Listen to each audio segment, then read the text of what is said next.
ہمارے پروگرام کی آخری کڑی ہے نظری حابی اکرمہ عمار کو دعوت دیتا ہوں وہاں کے تقریر پیش کریں.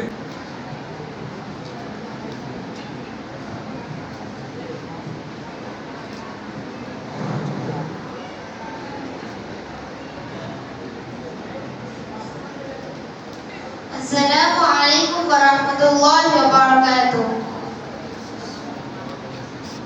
نحمده ونصلي على رسوله الكريم. أما بعد فأعوذ بالله من الشيطان الرجيم. بسم الله الرحمن الرحيم.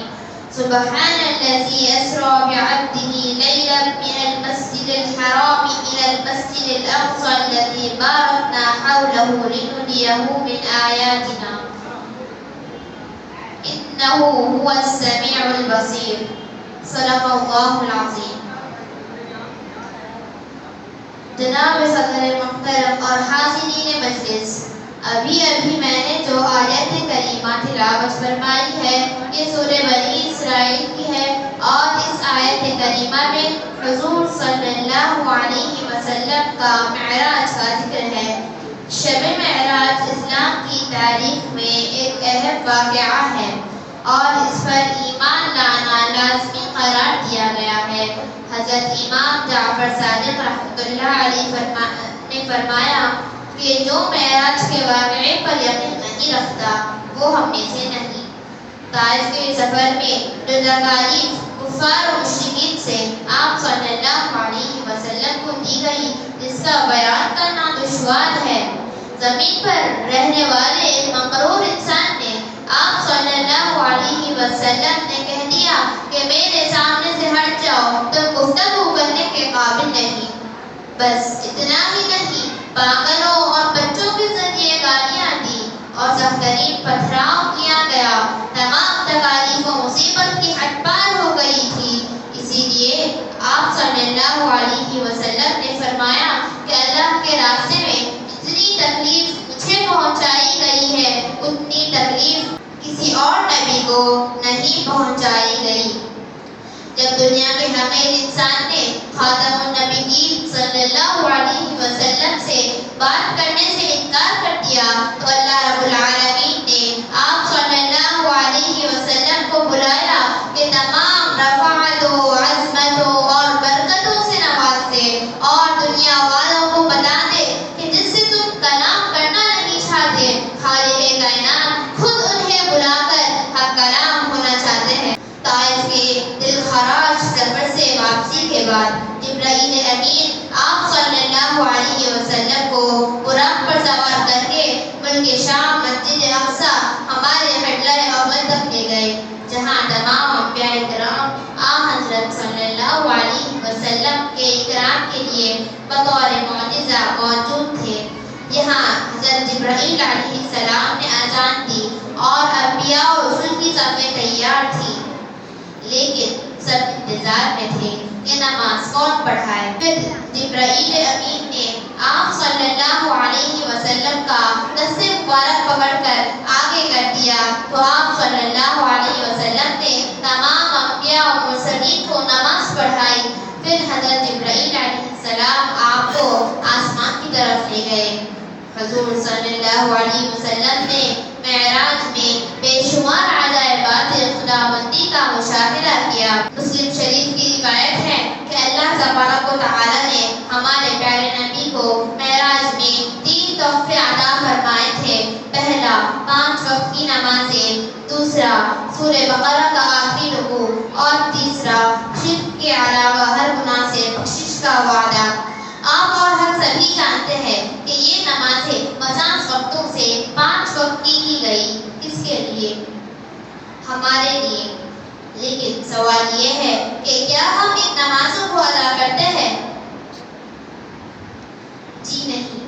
عزیز دوستو، اس کی وجہ کیا ہے؟ میں بتاتا ہوں. اس کی وجہ یہ موبائل فون ہے. اس آلے نے جو سات سمندر پار بیٹھے اپنے عزیز و اقارب کی دل کی آواز انہی کے دلوں میں اتارتا ہے. کتنے ٹوٹے دلوں کو ملایا، کتنے رشتوں کو جڑایا، لیکن صدر عالی وقار اسی آلے نے کتنے خاندانوں کے چراغوں کو گل کر دیا، کتنے رابطوں کو ختم کر دیا۔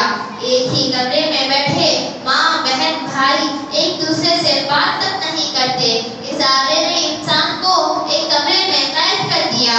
اگر یہ موبائل نہ ہوتا تو یہ تمام رشتے ایک ساتھ بیٹھ کر خوشگپیوں میں مصروف ہوتے۔ اس موبائل کا ہر کوئی دیوانہ ہے، کیا چھوٹا کیا بڑا، کیا بوڑھا کیا جوان، کیا عالم اور کیا جاہل، مانو جیسے یہ فون جسم کا ایک حصہ بن گیا ہو۔ یہاں تک کہ اس کی گھنٹیاں خانے کعبہ اور مسجدوں میں بھی سنائی دیتی ہے۔ صدر عالی وقار، ہم آرزو کرتے ہیں کہ ہم خانے کعبہ کی زیارت کریں، مگر افسوس کہ ہم وہاں پہنچنے سے پہلے ہی موبائل نکال کر سیلفیاں لیتے نظر آتے ہیں۔ ہماری نوجوان نسل جو آج دن رات اس آلے کا استعمال کر کے برباد ہو رہی ہے، اگر یہ موبائل نہ ہوتا تو آج اقبال کی شاہینوں کے ہاتھوں میں کتابیں ہوتی۔ جی ہاں، ہم اس اچھی تفریح میں اپنے اقدار کو بھول چکے ہیں۔ انہی میں سے کسی کو محمد بن قاسم جیسا کردار بننا تھا، کسی کو خالد بن ولید جیسا بہادر و جری بننا تھا، کسی کو عمر فاروق جیسا منصف بننا تھا، کسی کو عثمان غنی جیسا شرم و حیا کا پیکر بننا تھا، کسی کو علامہ اقبال جیسا مفکر اور قائد اعظم جیسا رہنما بننا تھا۔ مگر افسوس کہ آج وہ موبائل میں موئے موئے جیسا گانا سنتے نظر آتے ہیں اور فری فائر جیسے گیمز کھیلتے نظر آتے ہیں۔ اگر سوشل میڈیا کی بات کی جائے تو جہاں ٹک ٹاک پر نوجوان نسل اپنے آپ کو برباد کر رہی ہے، اگر یہ موبائل نہ ہوتا تو انہی میں سے کوئی مریم مختار اور عرفات کریم بنتی، انہی میں سے کوئی قطبالدین ایبک اور ٹیپو سلطان بنتا۔ جی ہاں، انہی میں سے کوئی قطبالدین ایبک اور ٹیپو سلطان بنتا۔ جن نوجوانوں کو اچھا نصاب تعلیم دینا تھا، انہیں موبائل فون کے لیٹسٹ ماڈل دیے جا رہے ہیں۔ اگر اس نفسا نفسی کے دور میں ہم موبائل جیسی بلا کو ایک طرف رکھ کر رشتے داروں سے بات چیت کر کے دیکھیں تو ہمیں احساس ہوگا کہ وقت کتنا خوبصورتی سے گزرتا ہے۔ ارشاد خداوندی ہے، ما آتاکم الرسول فخذوہ وما نہاکم عنہ فانتہوا۔ رسول صلی اللہ علیہ وسلم تمہیں جس بات کا حکم کرے اس پر عمل کرو اور جس چیز سے روک دے اس سے رک جاؤ۔ کہنا تو بہت کچھ صدر عالی وقار، لیکن وقت اس کی اجازت نہیں دیتا۔ اس وقت کی نزاکت کو مد نظر رکھتے ہوئے میں اپنی بات کو اس آیت پر ختم کرتا ہوں۔ یا ایھا الناس اتقوا ربکم ان زلزلۃ الساعۃ شیء عظیم۔ لوگوں اپنے رب سے ڈرو، بے شک قیامت کا زلزلہ ایک بہت بڑی چیز ہے۔ اللہ رب العالمین ہم سب کو ہمارے پیارے آقا حضور صلی اللہ علیہ وسلم کی اطاعت کرنے کی توفیق عطا فرمائے اور موبائل جیسے فتنے سے فائدہ اٹھانے والا بنائے، نہ کہ نقصان۔ آپ کی سماعت کا شکریہ۔ وآخر دعوانا الحمد للہ رب العالمین۔